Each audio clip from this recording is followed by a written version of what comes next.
हे परमपिता परमेश्वर, हम आपके चरणों पे आ रहे हैं। आपकी करुणा और आपकी कृपा से हमको उड़िएगा। आप हमसे बात कीजिएगा। ये समय आपकी है। हे परमपिता परमेश्वर, हम आपके चरणों पे आ रहे हैं। आप हमसे बात कीजिएगा। हे पवित्र आत्मा, आप प्रार्थना को अगुवाई कीजिएगा। हर एक व्यक्ति का कान को खोलिएगा, दिल को खोलिएगा और मेरे मुंह को भी खोलिएगा। जो जो बोलने वाला हूँ सिर्फ आपके ही शब्द होने पाए। हे परमपिता परमेश्वर, बिना आपका चित्त का कुछ भी ना आने के लिए यीशु मसीह के अधिकार वाले नाम से मांग रहा हूँ। और जो जो वचन बोले जा रहे हैं, वो वचन जो हर एक व्यक्ति के दिल में ऐसे गिरे जैसे एक बीज अच्छी मिट्टी में गिरकर 100 गुना फल लाए। ऐसे ही इस वचन को आशीषित कीजिएगा, इस किताब को आशीषित कीजिएगा यीशु मसीह के अधिकार वाले नाम से। आमीन आमीन। प्रभु सबको आशीषित करे। और इस हफ्ता तो अब अभी बाइबल स्टडी का समय है। हम यूहन्ना का किताब देखेंगे। मैं अपना स्क्रीन शेयर करूंगा ताकि सबको दिखाई दे। एक मिनट। अगर आपका मोबाइल में मेरा स्क्रीन दिख रहा होगा, मैं विश्वास करता हूँ कि मेरा स्क्रीन आपका मोबाइल में दिख रहा है। तो इस is it visible, brothers? Prabhakar brother? Pradeep. Okay, thank you. तो इस हफ्ते आज यूहन्ना का किताब के बारे में हम एक बाइबल स्टडी लेंगे। ध्यान रखिएगा, यूहन्ना की किताब के बारे में है और उसमें लिखा हुआ वचनों के बारे में नहीं, क्योंकि अगर उसमें लिखा हुआ वचनों के बारे में बोले तो आधा घंटा काफी नहीं होगा।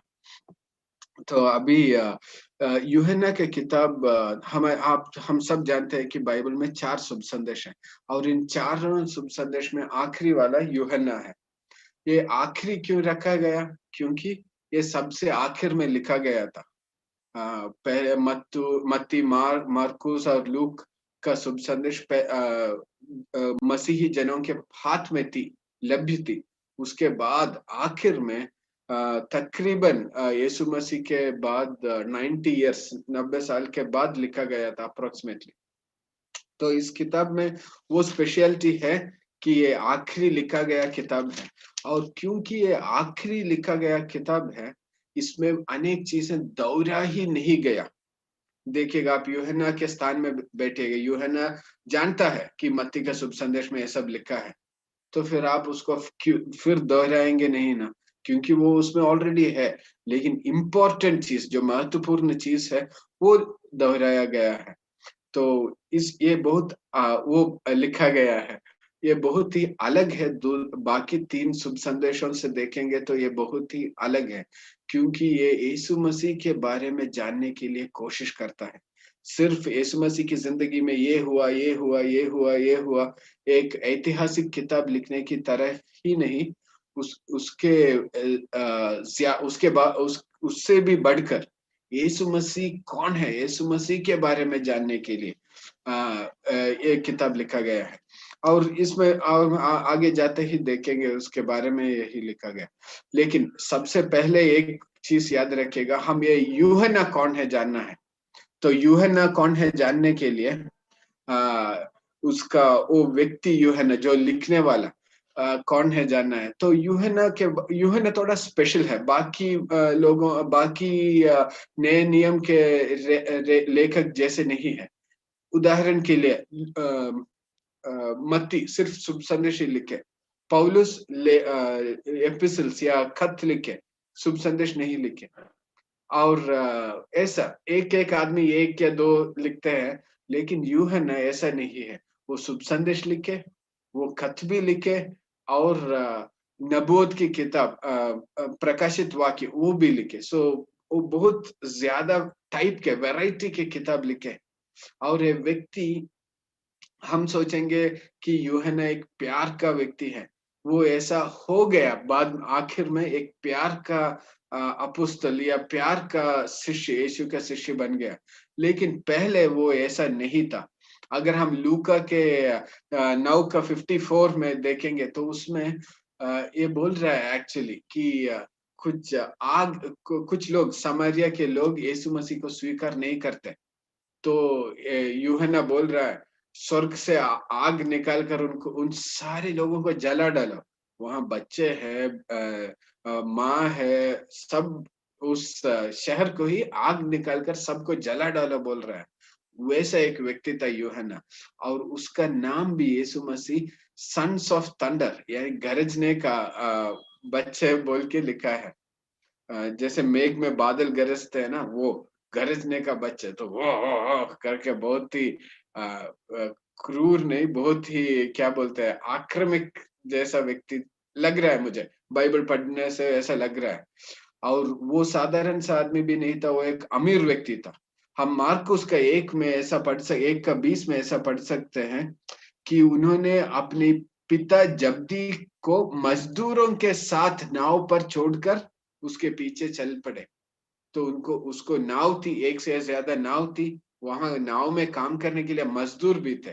तो एक अमीर आदमी था और जान पहचान रहने वाला आदमी था, वो छोटा आदमी नहीं था। उदाहरण के लिए यूहन्ना का 18 का 15 और 16 में ऐसा लिखा है कि वो चेला महायाजक की जान पहचान का था और उसने यीशु के साथ महायाजक के आंगन में प्रवेश किया, परंतु पतरस बाहर द्वार पर खड़ा रहा। अतः वो दूसरा चेला जो महायाजक की जान पहचान का था, वो बाहर निकला और द्वारपालिन पालिन से कहा, पतरस को भीतर ले आया। सो महायाजक का जान पहचान वाला था, यानी कि जैसे हमारा स्टेट का चीफ मिनिस्टर, समझिएगा, इसराइल में सबसे नंबर 1 यहूदी, जैसे हमारे भारत देश में नंबर 1 यहूदी नरेंद्र मोदी जी है। तो यहूदी नहीं, नंबर 1 भारतीय महेंद्र नरेंद्र मोदी जी है, क्योंकि वो हमारा प्राइम मिनिस्टर है। वैसे ही यहूदियों के बीच में रोमियों की तरफ से फिलातोस वे सब थे, राजा थे, वे सब थे। लेकिन आत्मिक मंडली में या उनकी मत में, उनकी रिलीजन में सबसे बड़ा व्यक्ति ये महापुरोहित था। ये यूहन्ना महापुरोहित तो जान पहचान वाला था कि वहां का द्वारपालक उसको अंदर जाने का अनुमति दिया। अगर मैं जाऊं, मेरे चीफ मिनिस्टर के घर के अंदर जाऊं, तो अंदर नहीं भेजेंगे, तू कौन है पूछेगा वो। वहां का सिक्योरिटी बोलेगा तू कौन है, जाने का अपॉइंटमेंट है क्या, ऐसा पूछेगा। यूहन्ना से नहीं पूछा, यूहन्ना तो सीधा सीधा अंदर गया। अंदर गया ही नहीं, पतरस बाहर रह गया, तो वापस आकर सिक्योरिटी से बोलता है, द्वारपालन से बोलता है, पतरस को भी अंदर भेजो। तो वो पतरस को अंदर भेजता है। तो इतना होल्ड है उसको, जान पहचान है। और वो आत्मिक व्यक्ति भी था। वो बोल रहा है कि अगर उदाहरण के लिए 1 यूहन्ना 4 का 21 में ऐसा लिखा है, प्रभु को प्यार करेगा तो भाई को भी प्यार करना चाहिए। अब हमारा जो आसपास में पड़ोसी है, भाई को भी प्यार करना चाहिए। अनेक लोग हैं, वो प्रभु से प्यार करने के बारे में बहुत बोलते हैं कि प्रभु हम हर व्यक्ति में लय है, प्रभु ब्रह्म मुझ में भी है, आप में भी है। कुछ लोग बोलेंगे कि खुदा सिर्फ ऊपर ही है, बड़ी बड़ी बात करता है, लेकिन यूहन्ना प्रैक्टिकली बोलता है, प्रभु को प्यार करते हो तो मनुष्य को भी प्यार करना है। जो मनुष्य को प्यार नहीं करता, वो प्रभु से प्यार नहीं करेगा। तो वैसा वो आत्मिक भी है, ऐसा बन गया वो। और अगर वो ये यूहन्ना एक छोटा व्यक्ति भी नहीं था, एक्लेसिया में भी, बाहर समूह में भी छोटा व्यक्ति नहीं था, एक्लेसिया में भी छोटा व्यक्ति नहीं था। गलातियर की 2 का 9 में 3 लोगों का नाम पौलुस लेके लिखता है कि वे एक्लेसिया का स्तंभ है। वो 3 लोगों में से एक यूहन्ना है। अगर हम गौर से बाइबल पढ़ेंगे तो मत्ती, मार्क, जब चेलों का लिस्ट लिखते हैं ना, पतरस का नाम हमेशा पहला आता है, हमेशा। लूक में, मार्क में, यूहन्ना में, कहीं भी देखो चेलों का नाम पहले से लिखने वक्त, आखिर में भी लिखते वक्त पतरस का नाम सबसे पहले आता है। उसके बाद सबका नाम आती है। यूहन्ना का नाम आखिर आता था। जब लिस्ट लिखता था, जब पहले लिस्ट लिखते थे, तो यूहन्ना का नाम नीचे आता था। लेकिन समय जाते जाते यूहन्ना नंबर 3 बन गया। तो ऐसा यूहन्ना के एक आत्मिक बढ़ोतरी थी। तो वो थी यूहन्ना नामक व्यक्ति के बारे में। एक और चीज मैं बोलना चाहता हूँ, जब मैं ये बाइबल स्टडी के लिए ज्यादा पढ़ रहा था, ज्यादा जांच कर रहा था, तब एक चीज मुझे पता चला, मैं जल्दी वो दिखाता हूँ। यूहन्ना क्या यीशु मसीह का रिश्तेदार था? ये एक प्रश्न है। तो 100% हाँ नहीं बोल सकते, लेकिन 99% और 90%, 90% तो हाँ बोल सकते हैं। क्यों? ध्यान से सुनिएगा। अगर आपको समझ में नहीं आया तो कोई बात नहीं, जूनी पास्टर से बाद में पूछ सकते हैं। तो पहले नंबर 1 में मत्ती का शुभ संदेश 27 का 56, यानी कि यीशु मसीह को क्रूस पर लिया गया, सूली पर चढ़ाया दिया गया। उस टाइम में कुछ लेडीज के बारे में लिखा जाता है कि ये लेडीज, ये औरत यहाँ थी बोल के कुछ नाम लिखते हैं। मत्ती का शुभ संदेश में लिखा है मेरी मगदलिन, यीशु की माँ मरियम और जबदी की बीवी यानी कि यूहन्ना का माँ के बारे में लिखा है। जेबदी उनका पिताजी है। हम ये मत्ती का 4 में 21 और अभी अभी मरकुस में भी पढ़े। तो जेबदी की बच्चों की माँ वहां थी, यानी कि मेरी मगदलिन, यीशु की माँ और ये जेबदी की यूहन्ना की माँ, ये 3 लड़कियां औरतें वहां थी, हमको मालूम पड़ती है। और मरकुस की शुभ संदेश में वही संदर्भ को मरकुस जब लिख रहा है, तब मेरी मगदलिन के बारे में बोलते हैं, यीशु मसीह की माँ के बारे में बोलते हैं और सलोमी के बारे में बोलते हैं। यानी कि यूहन्ना का माँ का नाम सलोमी हो सकता है। लूका में उस संदर्भ में नहीं लिखा गया। यूहन्ना में अगर देखेंगे तो यीशु मसीह की माँ के बारे में लिखा है और उसकी माँ की बहन के बारे में लिखा है। और फिर 2 और मेरियम के, क्लियोफा की बीवी मरियम के बारे में लिखा है। वो सलोमी नहीं, उसका नाम मेरी है। वो यूहन्ना की माँ भी नहीं, क्योंकि वो क्लियोफा की बीवी थी। तो यहाँ देखेंगे तो यीशु मसीह की माँ की बहन एक जगह पर लिखा है, दूसरे जगह पर उसका नाम लिखा है सलोमी, तीसरी जगह पर लिखा है कि यूहन्ना की माँ। यानी कि 95% से हम बोल सकते हैं कि यूहन्ना की माँ का नाम शलोमी है और वो यीशु मसीह की माँ की बहन थी। उनको रिलेशन था, इसलिए पहले यूहन्ना जाकर यीशु मसीह से पूछता है, यूहन्ना और उसका भाई याकूब जाके पूछते हैं कि आपका दाएं तरफ बाएं तरफ हम बैठेंगे। यीशु मसीह उत्तर हाँ नहीं बोलता, तो माँ को बुला के लाता है वो, और माँ जाके पूछती है आज जब आप राजा बन के आएंगे तब आपका दाएं बाएं इन दोनों को, मेरे बच्चों को बिठाइए। ये औरत क्या कौन है यीशु की आके पूछने के लिए? वो उनकी आंटी थी, मौसी मौसी थी। तो वो पूछने का अधिकार है उसको। अरे बेटा तू ऐसा कर, मौसी पूछती नहीं है क्या, बोलती नहीं है? तो ऐसा कुछ हो सकता है रिश्ता। तो ये थी किताब के लिखने वाले के बारे में एक छोटा सा इंट्रोडक्शन। और आगे हम चलेंगे। यूहन्ना क्यों लिखा गया? यूहन्ना क्यों लिखा गया, वो यूहन्ना बहुत स्पष्ट रूप से बोलता है। यूहन्ना 20 का 31 में, मैं आज समय जा रहा है इसलिए मैं इसके बाद ज्यादा रेफरेंस नहीं पढ़ूंगा, आप यहाँ देखकर आप ही पढ़ सकते हैं। यूहन्ना 20 का 31, परंतु ये जो लिखे गए है इसलिए लिखे गए कि तुम विश्वास करो कि यीशु ही परमेश्वर का पुत्र मसीह है और विश्वास करके उसके नाम से जीवन पाओ। वो स्पष्ट रूप से लिखता है कि ये शुभ संदेश क्यों लिखा गया है, ताकि तुम जानो कि ये यीशु मसीह ही परमेश्वर का पुत्र है और उसको जब विश्वास करके वो हमारे मसीह बनकर हमको जीवन पाए और उद्धार किए जाए। तो स्पष्ट रूप से लिखता है। अनेक लोग आते हैं और बोलते हैं कि यीशु मसीह परमेश्वर का पुत्र नहीं है, वो एक साधारण सा व्यक्ति था, परमेश्वर की आत्मा उसमें आई और वो बड़ा आदमी बन गया। ऐसा नहीं है, वो पुत्र ही था, जन्म लिया तो पुत्र से ही जन्म लिया, जन्म लेने से पहले भी पुत्र ही था। तो वैसा यूहन्ना स्पष्ट रूप से बोलता है क्यों लिखा गया है। और देखिएगा उसका किताब का प्रारंभ भी वो शुरू ऐसे करते, यूहन्ना ऐसे शुरू करता है कि दावीद के बारे में लिखकर नहीं शुरू करता, अब इब्राहिम के बारे में लिखकर नहीं शुरू करता, आदम के बारे में भी नहीं लिखता, बस लिखता है आदि में वचन था। आदि में यानी कि हमारा बाइबल का पुराना नियम का सबसे पहला वचन भी वही है। आदि में आकाश और स्वर्ग और भूमि था, ऐसा बोल के शुरू किया गया है हमारा पुराना नियम। वैसा ही यीशु मसीह बोल रहा है, यूहन्ना बोल रहा है।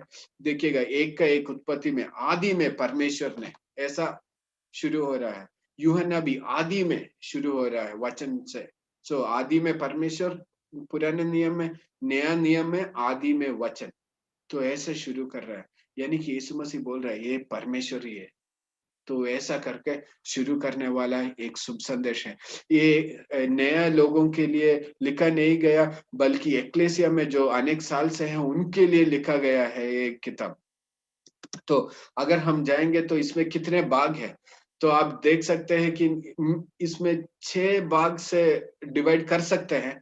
तो पहला एक अध्याय पूरा इंट्रोडक्शन है, यानी कि यीशु मसीह के बारे में परिचय दे रहा है। ये एक साधारण व्यक्ति नहीं है, ये मसीह है, ये परमेश्वर है बोल के शुरू हो रहा है पहला अध्याय पूरा। उसके बारे में हम एक बार और बाद में देखेंगे।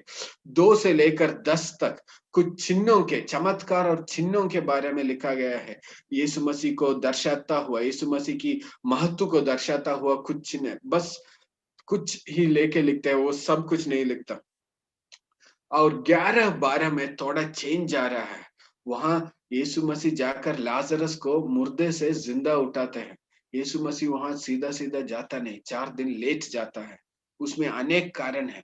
एक कारण यह है कि लाजरस को जिंदा करने के कारण ही यीशु मसीह को मार डालने का निर्णय महापुरोहित के लेवल में लिया जाता है, हाई प्रीस्ट में, फरीसों के लेवल में। कुछ लोग, एक जगह के लोग यीशु मसीह को मारना चाहते हैं, थोड़े लोग यहाँ यीशु मसीह को मारना चाहते हैं, नहीं। लेकिन जब लाजरस मर के जिंदा उठा, तब बड़े लेवल में लोगों ने निर्णय किया यीशु मसीह को मार डालना ही चाहिए बोल के। तो 11-12 वहां है। और 13 से लेकर, और वहां बहुत चीजें हैं 11-12 में, जैसे कॉन्फ्लिक्ट, फरीसों के साथ वाद विवाद, ऐसा कुछ मंदिर में चाटे मारने, ऐसा कुछ प्रॉब्लम है। तो उसके बाद 13 से लेकर 17 तक यीशु मसीह की सूली पर चढ़ने से पहले कुछ बातचीत होती है अपने चेलों से, लोगों से। तो वो लिखा गया है, बहुत इंपॉर्टेंट है। और 18 के और 20 में यीशु मसीह की सूली पर चढ़ना, मृत्यु और पुनरुत्थान के बारे में। और 21 में कंक्लूजन, सारांश के तरह से वो अपना पर्सनल नोट से बंद करता है। तो ये है यूहन्ना का भाग। इसमें आप गौर से देखेंगे तो 13 से लेकर 20 तक, कम से कम अप्रोक्सीमेटली सिर्फ एक हफ्ते की बात है, सिर्फ एक हफ्ता। यानी कि जो आदि से ही था, ज्यादा बस एक लाइन में खत्म, एक अध्याय में खत्म। उसका बचपन एक लाइन में खत्म।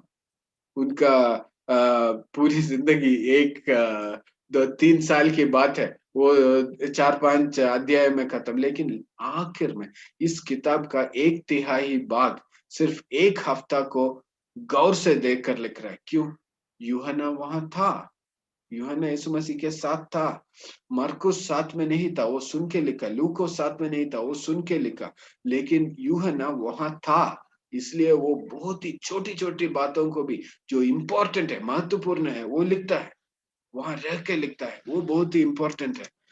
और इसमें बहुत कम मिराकल्स है। कुछ लोग बोलते हैं 7, कुछ लोग बोलते हैं 8, ऐसा कुछ चिन्ह या चमत्कार बहुत कम है। और इसमें कहानियां बहुत बिल्कुल नहीं है, ज्यादा नहीं है। ऐसे पैराबल्स बोलते हैं, वो ज्यादा नहीं है। और 12 से 19 तक सिर्फ एक हफ्ते की बात है। और एक एक व्यक्ति से जो बात होती है, पर्सनल टॉक, वो यूहन्ना सुनता है, क्योंकि यूहन्ना वहां है और वो लिख सकता है। हाँ, निकोदेमस के बारे में ऐसा लिखा था, तो ऐसा वो लिखता है। समारिया वो स्त्री के साथ वो नहीं था, फिर भी वो लिखा। मार्था, मेरी और पतरुस के साथ जो जो हुआ वो सुन रहा है, वो सुन के वो याद पवित्र आत्मा दिया और वो लिखता है। तो वो बहुत ही एक महत्वपूर्ण और यूनिक किताब है दूसरों को। दूसरे शुभ संदेश से देखेंगे तो बहुत ही यूनिक है। और यहाँ देखिएगा, जो पहले 3 किताबों में है, शुभ संदेशों में है, उसका 14 बार फिर लिखा नहीं। क्यों? लिखने की जरूरत नहीं है, वो पहले ही है ना। तो वो सब फिर नहीं लिखा, बल्कि कुछ इंपॉर्टेंट चीज लिखा है यूहन्ना की किताब में। वो 7 मिराकल्स, एक मिराकल दूसरा है, मैं बाद में बोलूंगा, 8वां। तो 7 चिन्हों के, चमत्कारों के बारे में लिखता है, क्योंकि वो 7 बहुत ही महत्वपूर्ण है। जैसे कि 5 रोटी और 2 मछली से 5,000 लोगों को खाना देना, पानी पर चलना और दूर से मरीज लोगों को उस जगह में भी नहीं है, दूर से 17 किलोमीटर दूर एक आदमी को तू चंगा हो जाओ यहाँ से बोलते हैं तो वहां उस टाइम में चंगा हो जाती है। ऐसा पावरफुल, मरे हुए लाजरस को जिंदा उठाना, ऐसे पावरफुल मिरेकल्स वहां दिखाते हैं। और 7 चीज यहाँ बोलते हैं जो क्या बोलते हैं, क्लेम्स करके हम देखेंगे। और 7 लोगों की गवाही और 7 आया मैं हूं नामक वचन का, मैं जल्दी जाऊंगा। तो यहाँ क्लेम्स यानी कि दावे, 7 दावे। सिर्फ मैंने बोला था ना, इंट्रोडक्शन एक चैप्टर है, पहला अध्याय सिर्फ इंट्रोडक्शन है। और वो पहला अध्याय में बहुत ही यीशु मसीह कौन है, लोगों की तरफ से, चेलों की तरफ से, बपतिस्मा देने वाले यूहन्ना के तरफ से, परमेश्वर की तरफ से यीशु मसीह को कौन है बोल रहे हैं। यूहन्ना 1:15 में बोलते हैं कि वो अब्राहम से पहले ही था, वो अनंत है। और 1:23 में लिखा है कि वो प्रभु परमेश्वर है। और यूहन्ना बोल रहा है कि वो परमेश्वर का मेमरा है। फिर मसीही, यूहन्ना 1:41 में मसीही, वो मसीह यानी कि उद्धार करता, यीशु मसीह उद्धार करता है, इसराइल का राजा है बोल के लिखा गया है। वो परमेश्वर का बेटा है लिख के बोला है, और वो परमेश्वर का वचन है बोल के भी लिखा है। तो ऐसा और भी ज्यादा है, अगर उस अध्याय में देखेंगे, मैं यहाँ सिर्फ 7 ही डाला, और भी है। तो ऐसे लिखा गया है, और बाकी का किताब में इसका सबूत है। पहले अध्याय में इंट्रोडक्शन है, और इस इंट्रोडक्शन का सबूत बाकी शुभ संदेश में है।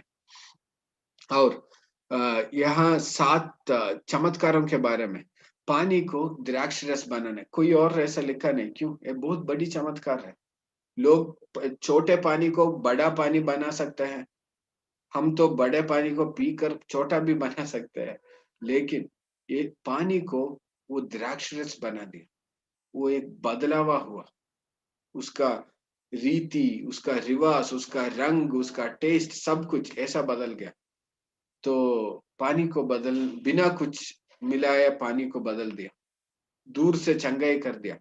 38 ईयर्स से जो मंदिर में ही बैठा था, वो चंगाई के लिए मंदिर में बैठा था, देवदूत आकर पानी को हिलाते थे, फिर भी उस चंगाई प्राप्त नहीं कर सका। वहां चंगाई है, लेकिन वो व्यक्ति वो प्राप्त नहीं कर सका। ऐसा एक व्यक्ति को चंगाई दिया। वो हम हमारे लिए बहुत खुशी की खबर है वो, क्योंकि अक्सर हम एक्लेसिया में रहते हैं, दूसरे लोग चंगाई पाते, आशीष पाते देखते हैं, लेकिन यीशु मसीह ऐसा एक व्यक्ति है जो हमको आकर दे के जाता है। हालेलुया! वो आकर आशीष करके जाता है। अगर हम प्राप्त नहीं कर सके तो वो आके दे के जाता है। हालेलुया! ऐसे एक परमपिता परमेश्वर है। और 5,000 लोगों को खाना देना, मैं प्रचार करना शुरू करूंगा तो समय नहीं बचेगा। और पानी में चलना असंभव, असंभव। पतरस तो जब से जन्म लिया वो पानी के पास ही पड़ा है। वे सब मछुआरे हैं, वे जानते हैं पानी में चलना नामुमकिन है, पानी पर चलता है। जन्म से पैदा हुआ अंधा व्यक्ति को आंखें देता है, असंभव चीज। दूसरे लोगों का आंख पकड़कर इसके आंख में डालो, फिर भी आंख नहीं दिखाई देता। वो सृष्टि करके चंगाई देता है, मरे हुए सड़े हुए शरीर को जिंदा करता है। असंभव को संभव बनाने वाले यीशु मसीह, परमपिता परमेश्वर हमारे बीच चलने वाला है। हालेलुया! हम आगे जाएंगे। और यहाँ अगला, मैं हूँ, यीशु मसीह बोलता है मैं हूँ। हम सोचेंगे इसमें क्या है, मैं हर दिन बोलता हूँ, मैं एक बेटा हूँ, मैं एक पिता हूँ, मैं एक बड़ा आदमी हूँ, मैं एक अच्छा आदमी हूँ। हम सब मैं हूँ हमेशा इस्तेमाल करते हैं। यीशु मसीह मैं हूँ बोला तो इसमें क्या बड़ा चीज है, हम सोचेंगे। लेकिन ऐसा नहीं। निर्गमन की किताब 3:14 में ऐसा लिखा है, परमेश्वर ने मूसा से कहा, मैं जो हूँ सो हूँ।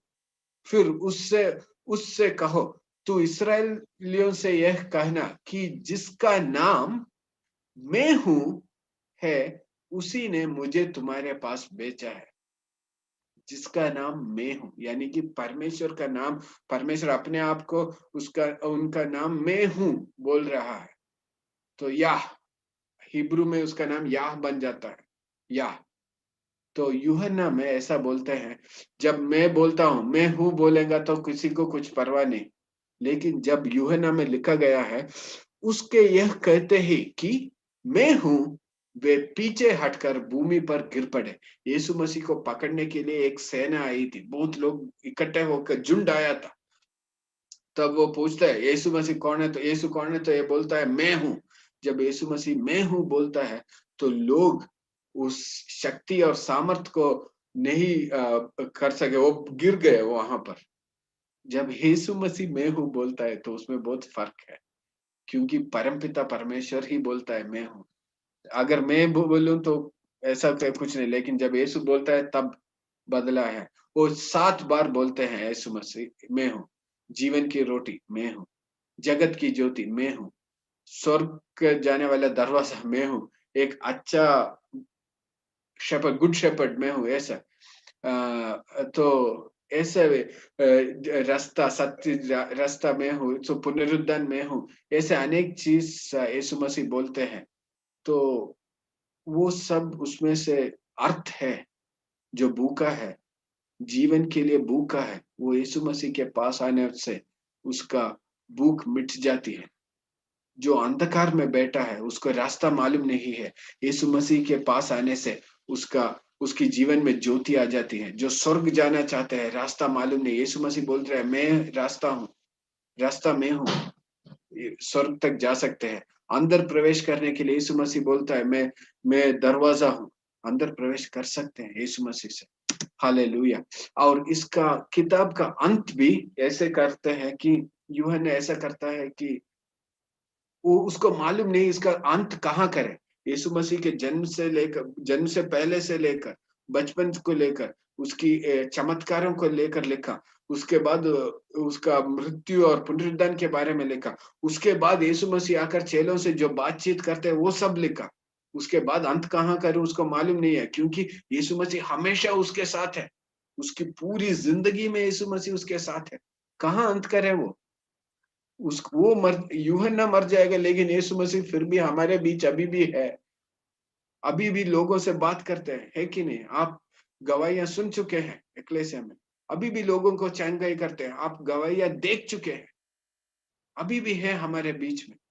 यूहन्ना कहाँ अंत करे, उसको मालूम नहीं कहाँ अंत करे। इसलिए वो लिखता है, अगर मैं लिखूं तो इस सारी दुनिया का कागज खत्म हो जाएगा, लेकिन यीशु मसीह के बारे में मैं जो जो लिखना है वो खत्म नहीं हो जाएगा, ऐसा बोलकर वो अंत करता है।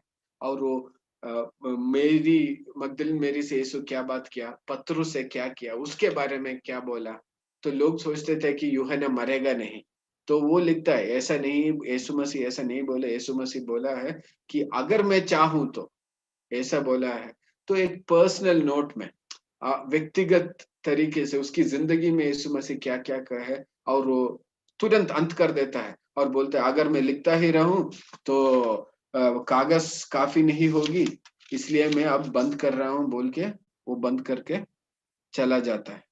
तो वो थी यूहन्ना की शुभ संदेश का एक सारांश। करेक्ट टाइम भी हुआ है, मैं प्रार्थना करके बंद करूंगा। जरूर आप सब सब लोग जो जो यहाँ जुड़े हैं जरूर घर जाकर इसको पढ़िएगा, क्योंकि मुझे लग रहा है कि यीशु का एक रिश्तेदार, एक कसिन खुद यीशु के साथ चलकर, यीशु के सबसे कठिन समय में यीशु मसीह के साथ बैठकर, देखकर, जानकर लिखा है हम हमारे आशीष के लिए, ताकि हम जान सके कि यीशु परमेश्वर का बेटा है और वही उद्धारकर्ता मसीह है, हमारी रक्षा करने वाला और जीवन देने वाला। आपको परमपिता परमेश्वर आपके उद्धारकर्ता बनना बनना है, आपको उद्धार चाहिए, रक्षा चाहिए, आपको जीवन चाहिए, तो ये वचन पढ़ना ही है। क्योंकि ये जानने से वचन हमको मालूम पड़ेगा और जीवन हमको मिलेगा। हम प्रेयर करके बंद करेंगे। हे परमपिता परमेश्वर, हम धन्यवाद बोल रहे हैं कि आपने यूहन्ना का शुभ संदेश के किताब के सारांश हम सबके बीच बांटे, इसलिए हम धन्यवाद बोल रहे हैं। आपकी करुणा के लिए धन्यवाद बोल रहे हैं। मैं प्रार्थना कर रहा हूँ आपकी पुत्र यीशु मसीह के नाम से, मैं प्रार्थना कर रहा हूँ कि हर एक व्यक्ति यूहन्ना का शुभ संदेश पूरी तरह से पढ़ने पाए, ताकि वे जाने कि आप परमेश्वर के बेटे हैं, और आप में जीवन है और वो जानकर वो जीवन हम में बसे। जैसे पत्रोस ने लिखा है, जानने से हम में बसेगा। यीशु मसीह के अधिकार वाले नाम से आमीन आमीन। प्रभु सबको आशीष करे।